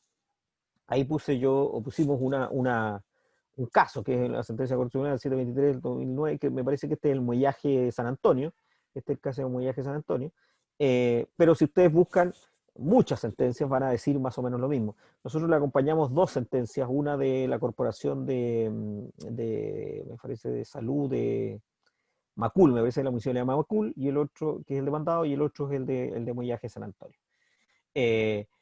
Pero como digo, hay abundantísima jurisprudencia que va en esta línea, a explicar lo que yo acabo de decir. 423 es una regla de juicio, no es una alteración de la carga de la prueba, por lo tanto esto no produce un efecto una vez que se establece la denuncia, sino solo una regla que está destinada al juez al momento de fallar, en caso de que falte prueba para dar por acreditado plenamente el hecho. Nosotros, el profesor Walter, tenemos la tesis contraria. Somos la minoría en este caso. Pero no estamos tan solos, digamos. Hay alguno que nos ha acompañado por ahí, y alguna jurisprudencia que nos ha acompañado por ahí también. La inmensa minoría. La inmensa minoría, exactamente. Pero que las minorías a veces tienen la verdad, hablan lo correcto. ¿Qué dice aquí? Mire, decimos, ¿sabes que el 493 ya puede considerarse que hay una disminución de la carga probatoria? Efectivamente, o aligeramiento. Eso puede ser. Hay un aligeramiento de la carga de la prueba para el trabajador, porque en la medida que pruebe los antecedentes van a ser indicios suficientes para dar en principio por acreditado la vulneración del derecho fundamental. Pero una vez que el trabajador aporta los antecedentes, ¿ya?, que genera indicios suficientes de vulneración, en ese momento se produce una alteración de la carga de la prueba.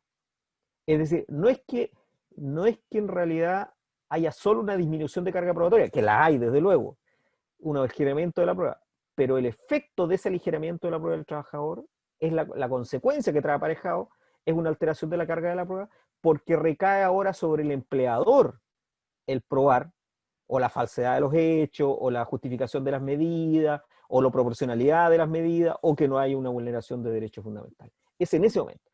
Ahora, si eso es así, si ustedes estarían de acuerdo con nosotros, digamos, si es que efectivamente eso es la lectura correcta del 493, entonces nosotros decimos, entonces el juez, cuando fija los hechos sustanciales pertinentes contributivos, cuando fija los hechos a probar en la audiencia preparatoria, debiera efectivamente hacerse cargo ya de la denuncia o demanda que fue planteada por el trabajador y decir, bueno, con estos indicios que yo los doy en principio como indicios suficientes, con estos antecedentes que yo los doy como indicios suficientes, le impongo al empleador esta carga, pruebe la justificación de las medidas, o la proporcionalidad, o la falsedad de los hechos, o la no vulneración del contenido esencial del derecho. O sea, en ese momento le impongo. ¿Y qué ventaja o por qué nosotros llegamos a la conclusión de que entonces esto operaría como una alteración de carga de la prueba y que tendría efectos procesales en la misma momento de tener que fijar los hechos?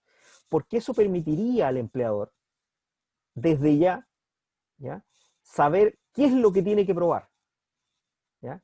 Y no lo que ocurre hoy día, que con los hechos como están fijados en las resoluciones que recibe la causa de prueba, que leyó el profesor Walter, no sabe realmente el empleador si va a tener que probar o no va a tener que probar algo.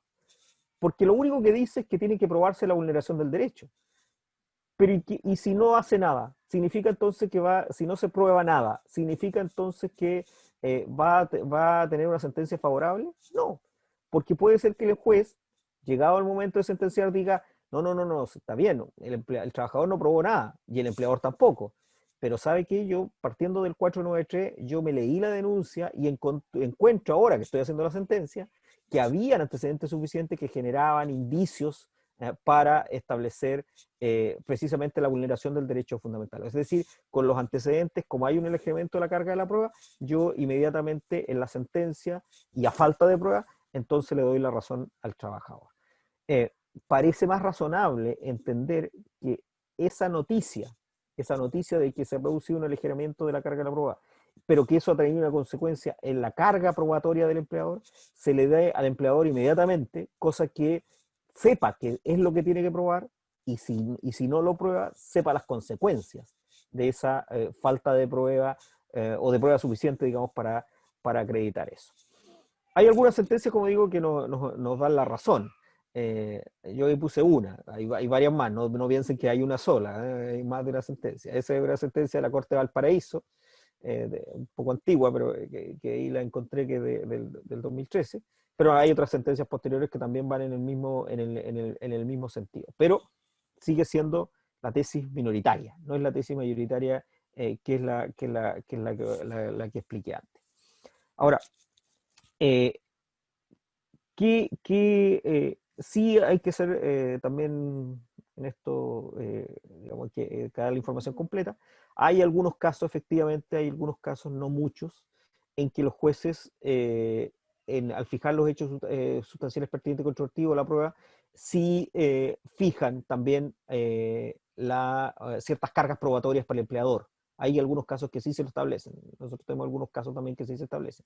Pero lo curioso es que la mayoría de las veces, no sé si todas incluso, la mayoría de las veces establecen las dos alternativas. Es decir, es curioso, los jueces dicen, pruebe la efectividad de la vulneración del derecho y al mismo tiempo, señor empleador, pruebe que las medidas adoptadas son justificadas y explican esa supuesta vulneración o esa eventual vulneración. Entonces es como raro porque le está imponiendo a los dos cargas probatorias iguales,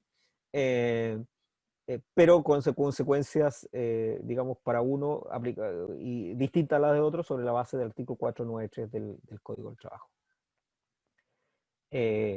Bueno, esa es uno de los puntos más centrales de una de las tesis que estamos hoy día construyendo. No, ustedes, por supuesto, no la divulguen todavía porque es parte de nuestra investigación, nuestra originalidad, y lo vamos a plantear con mucho más argumento. Pero esa es una de las tesis que hemos defendido en el último tiempo sobre el tema. No sé si sobre eso hay preguntas. Yo creo que muchos de ustedes o algunos de ustedes han tramitado en materia laboral y por lo tanto han aplicado este artículo 493 o se lo han aplicado.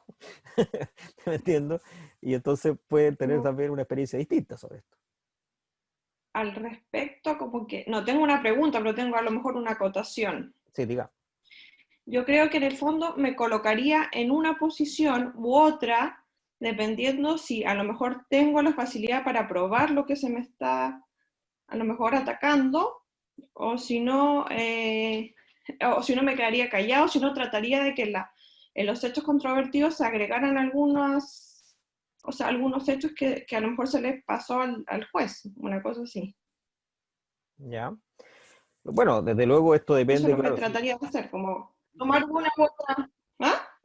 Claro, depende, por supuesto que esto depende, en la práctica, digamos, como abogado, depende si uno está defendiendo al trabajador o al empleador, en qué parte está del juicio, es evidente, digamos, eso es una Claro. cuestión fundamental.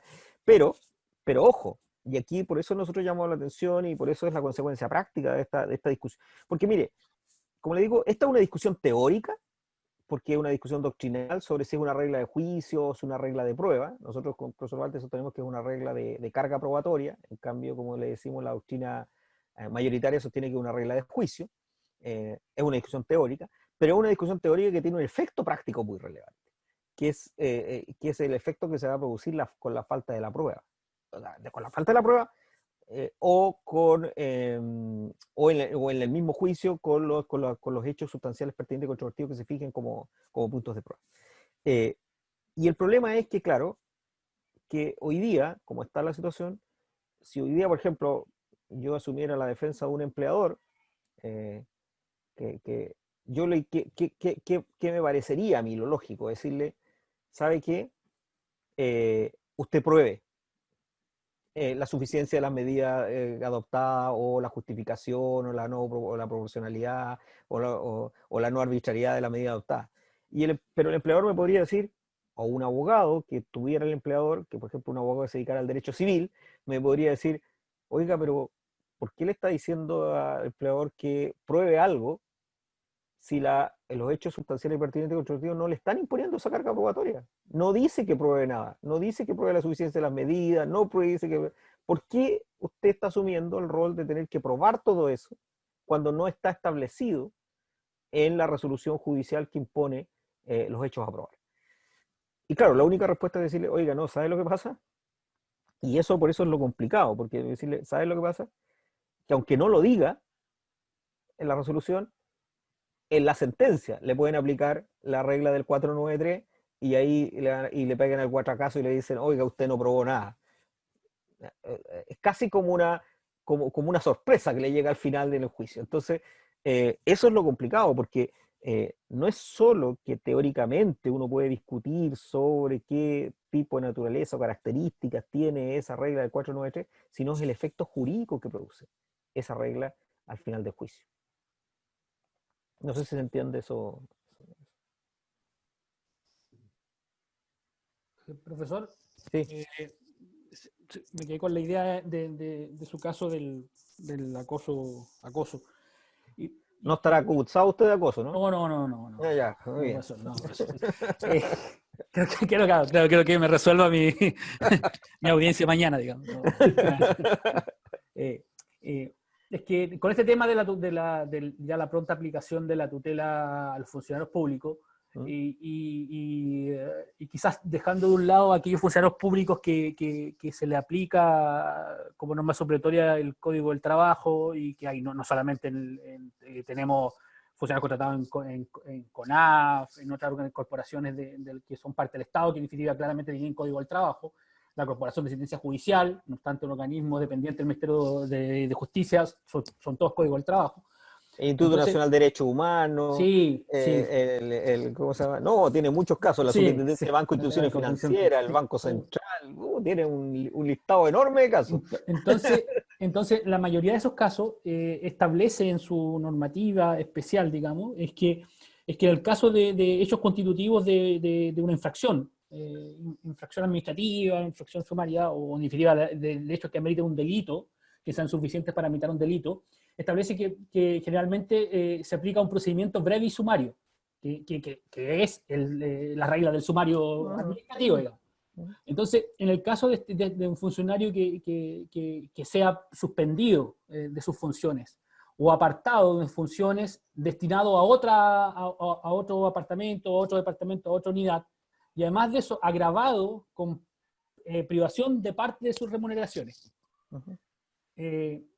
Entonces, este funcionario obviamente puede recurrir hoy día de tutela laboral por una decisión desproporcionada, arbitraria, no sé, general, digamos, y en la mitad de un procedimiento breve y sumario, digamos, no hablemos del sumario administrativo, y que podría claramente paralizar los efectos a través del 492, hablando, podría paralizar los efectos de la suspensión o de de cuando es destinado a cumplir otras funciones en otra unidad o departamento dentro del mismo servicio público. Y podría claramente evitar o suspender esos efectos, siendo que a lo mejor con la finalización del sumario existan sanciones administrativas que sigan siendo desproporcionadas, digamos. O sea, por ejemplo, puede ser la suspensión del cargo por 6 meses, más la privación parte de su sueldo, incluso la destitución. Entonces va a haber un inconveniente, claramente, como usted lo ha dicho, quizás apoya eso, sobre estos casos. O sea, no solamente hablando del caso del acoso, sino que aquellos también que ameriten antecedentes suficientes en la perpetración de un delito. Que además de eso, el funcionario público tiene la obligación de denunciar al Ministerio Público. Entonces, es un tema complicado, haber una aplicación de un triple procedimiento al caso sublitio. O sea, vamos a tener, por un lado, un procedimiento de carácter sumario, podríamos tener uno en sede penal, y además también incluso podríamos tener, sobre el mismo hecho caso sublitio, podríamos tener la aplicación de un procedimiento de tutela laboral con suspensión de las acciones emprendidas por el fiscal o el investigador de ese sumario. Sabe que usted me acaba de dar una idea que se lo voy a robar, pero me acaba de dar una idea, no sé si... Estoy grabando. Sí, sí, no, porque es muy buena, porque sabe que usted me acaba de abrir los ojos en una cosa que puede ser muy complejo. De hecho, yo lo estaba comentando al profesor Walter después que estuvimos comentando la semana pasada a propósito de este proyecto de ley de la tutela laboral de las personas funcionarios públicos, y le dije, oye, ¿por qué no escribimos también sobre esto? Dije, no, terminemos de escribir lo otro primero, pero esto también, mira, fíjate que es muy interesante por los efectos que puede tener la aplicación esta regla, la aplicación de la tutela laboral así de una manera tan genérica a los funcionarios públicos. Y fíjese que una cuestión que, y no sé, mire, no tengo claro que se haya utilizado, y que sería bueno investigarlo, pero yo creo que no, es si a propósito, no solo de las personas que están contratadas a Código del Trabajo, sino incluso los funcionarios públicos en general. Con esto voy a poner, quizás poner nerviosa a la abogada de la Universidad de Los Lagos, que se puede poner nerviosa, pero no solo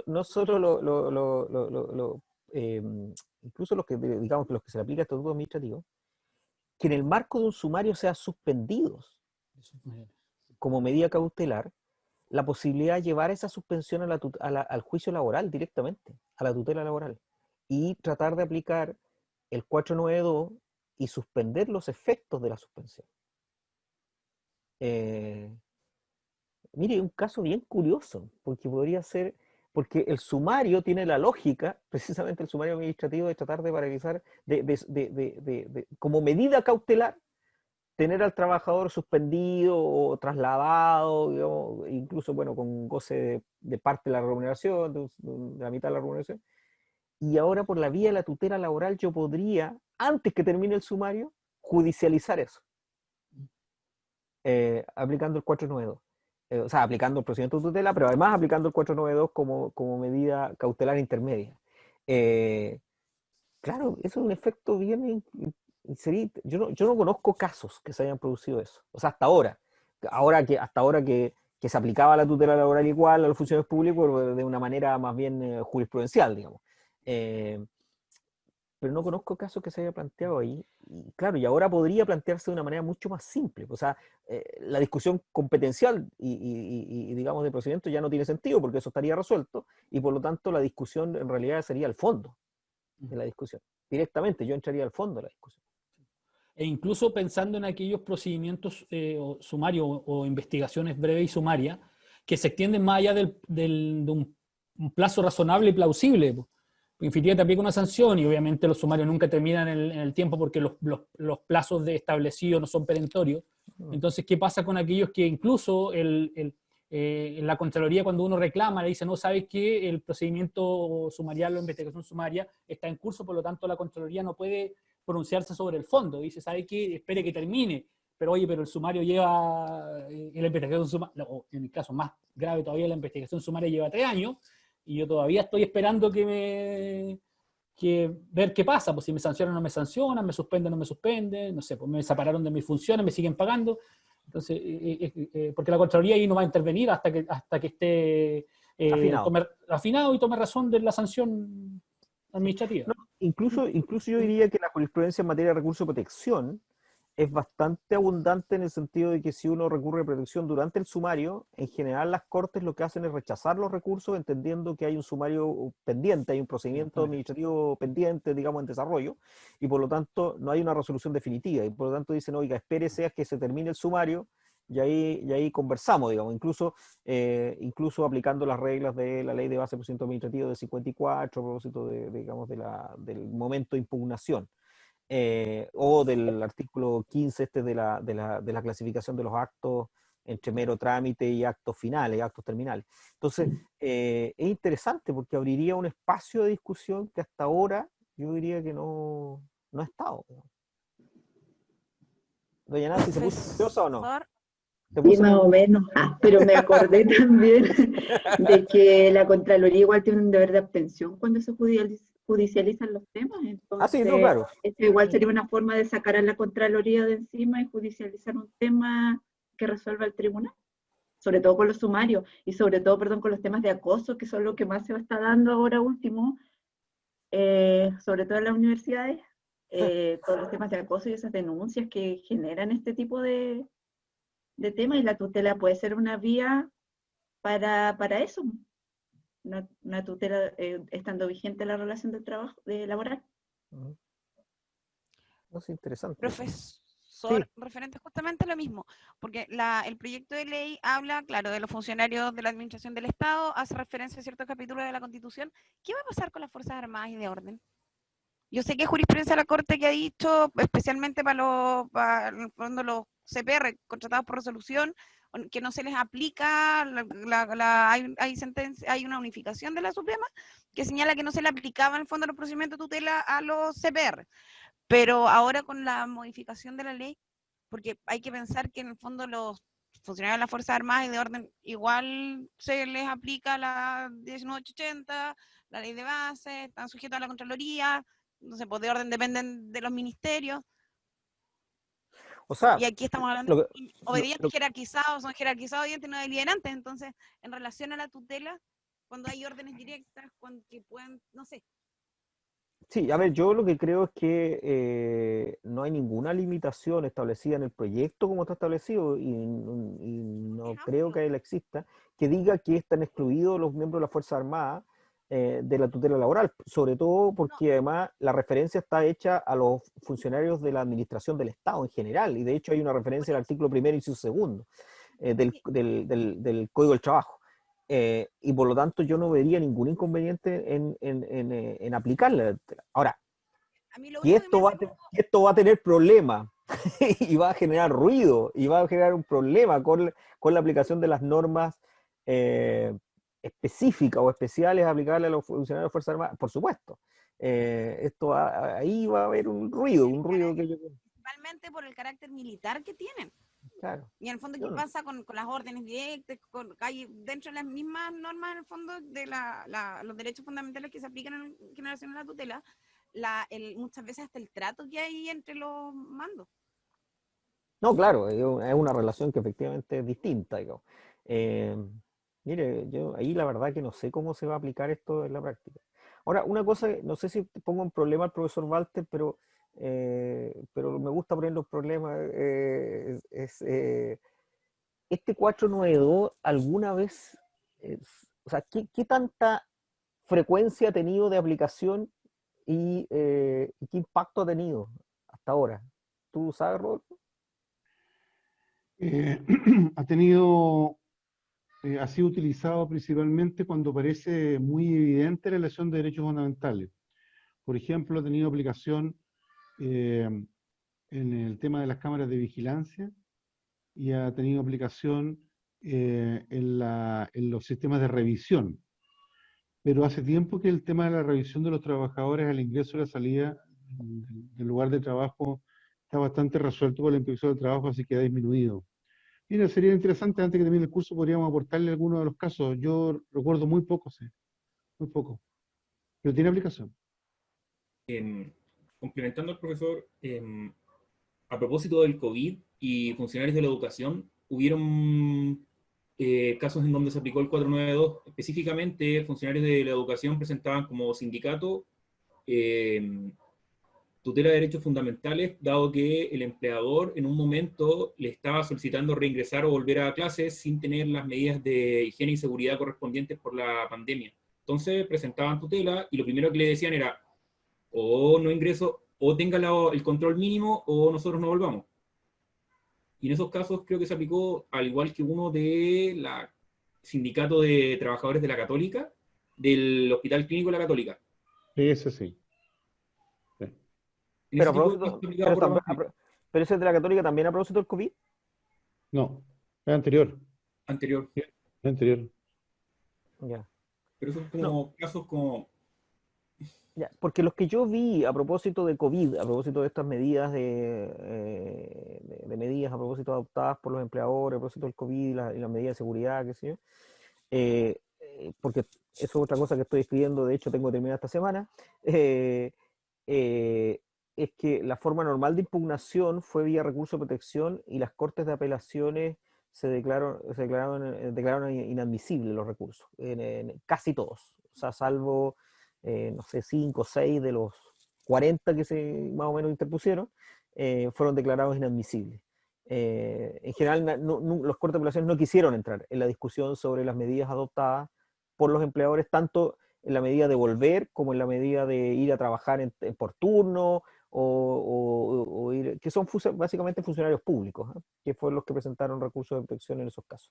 Pero casi todas las cortes los declararon inadmisibles, salvo un par de casos, uno de Punta Arena, la Corte de Valdivia creo que conoció un caso que rechazó por el fondo, la Valparaíso también tuvo una sentencia de fondo, pero la gran mayoría fue declarada inadmisible, fueron apeladas las inadmisibilidades y la Suprema las confirmó, la gran mayoría, sobre la base del argumento de que eran medidas de política pública y en las cuales no se quería meter. Bueno, yo creo que es producto también del tema de lo complejo que significa meterse en estos temas de las medidas sanitarias en el marco de una pandemia, más que razones jurídicas. Yo creo que había una cierta prudencia política, digamos, en el contexto. Pero no sabía que en materia laboral se habían resuelto de una manera distinta. Bien, me toca, al igual que el día martes, la ingrata tarea de poner término a la sesión, a pesar de que quedan muchos temas interesantes sobre la mesa. Sobre aquello, invito mañana a los participantes del diplomado que revisen el foro, se van a renovar las preguntas del foro, tomando algunas de los temas que se están discutiendo ahora. Y ahí vamos probablemente a aprovechar la confianza con los profesores Walter y Ferraz, si es que hay algunas preguntas, ¿no es cierto?, que ustedes que les queden un poco en el tintero, quizás se las podemos derivar por correo electrónico, a lo mejor tener sus opiniones en aquello. Incluso las opiniones de los estudiantes que sean incluso distintas a las nuestras, nos interesa, porque estamos nosotros trabajando sobre esto, entonces a la medida que las reflexiones de otras personas ayudan a pensar las cosas mejor, bienvenidas a esa. Excelente. Y yo solamente quisiera, bueno, terminamos la sesión de esta semana con los profesores. La otra semana comenzamos con un nuevo docente invitado. Yo creo que ambos se merecen un aplauso por sus presentaciones, virtual en este caso. Tenemos ahí las manitos para el aplauso. Y quisiera además decir, ¿no?, para los estudiantes de este diplomado, que los profesores Walter y Ferraz han sido además muy relevantes para la conformación del equipo docente de este diplomado. Han sido un apoyo clave para la Universidad de Los Lagos en el proceso de montar este primer curso, digamos, de formación continua de este nivel, este primer diplomado de la carrera de Derecho. Entonces, un doble agradecimiento, ¿no es cierto?, tanto por compartir sus conocimientos y por el apoyo que nos han dado. Muchas gracias. Gracias a ti y un saludo a la gente de la Universidad de Los Lagos, con quienes nos une una amistad de muchos años también, y su rector. Sí, pues, muchas gracias Alberto por la invitación y encantados de colaborar y disponibles, por cierto, para otra oportunidad. La idea es que le vaya bien a la carrera de Derecho de la Universidad de Los Lagos y en la medida que podamos apoyarla, bienvenido. Bien, muchísimas gracias y con eso nos despedimos y será hasta una nueva oportunidad. Que estén muy bien. Gracias. Buenas noches a todos. Buenas noches. Buenas noches, gracias. Buenas noches. Bien, bien. Chao.